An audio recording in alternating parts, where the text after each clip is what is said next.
அனைவருக்கும் வணக்கம். தமிழக அரசியலில் தலைநகருக்கு மிக அருகில் இருக்கும் மிக முக்கியமான மாவட்டம் செங்கல்பட்டு.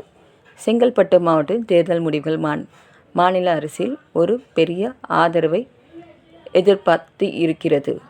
சோழிங்கநல்லூர் முதல் மதுராந்தகம் வரை மொத்தம் 7 தொகுதிகள் உள்ளடங்கிய இந்த மாவட்டத்தில் அதிகாரப்பூர்வ தரவுகள் இப்போது நம்மிடம் உள்ளன.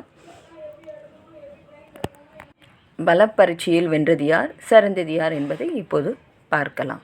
செங்கல்பட்டு மாவட்டத்தின் 7 தொகுதிகள் முடிவுகள் இதோ. ஏடிஎம்கே இந்த முறை அதிமுக செங்கல்பட்டில் ஒரு மிகப்பெரிய வெற்றியை பதிவு செய்துள்ளது.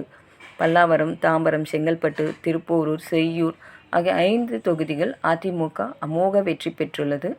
டிஎம்கே ஆளுங்கட்சியின் திமுக வெறும் 2 தொகுதிகள் மட்டுமே வெற்றி பெற்றுள்ளது. சோழிங்கநல்லூர், மதுராந்தகம் ஆகிய தொகுதிகள் மட்டுமே திமுகவின் வசம் வந்துள்ளன.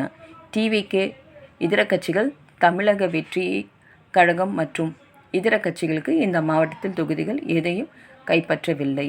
ஒட்டுமொத்த நிலவரம் 7 தொகுதிகள் 5 இடங்களை பிடித்து அதிமுக செங்கல்பட்டு மாவட்டத்தில் ஒரு மேஜர் கம்பேக் கொடுத்துள்ளது. தாம்பரம், பல்லாவரம் போன்ற நகர்ப்புற சார்ந்த தொகுதிகள் அதிமுக வெற்றி பெற்றுள்ளது. ஆச்சரியமான ஒன்றை பார்க்கப்படுகிறது. வழக்கமாக திமுகவின் செல்வாக்கு அதிகம் இருக்கும் இந்த இடங்களில் அதிமுக வென்றுள்ளது. 7இல் வெறும் 2 இடங்கள் என்பது ஆளுங்கட்சிக்கு ஒரு எச்சரிக்கை மணியாகவே பார்க்கப்பட வேண்டும்.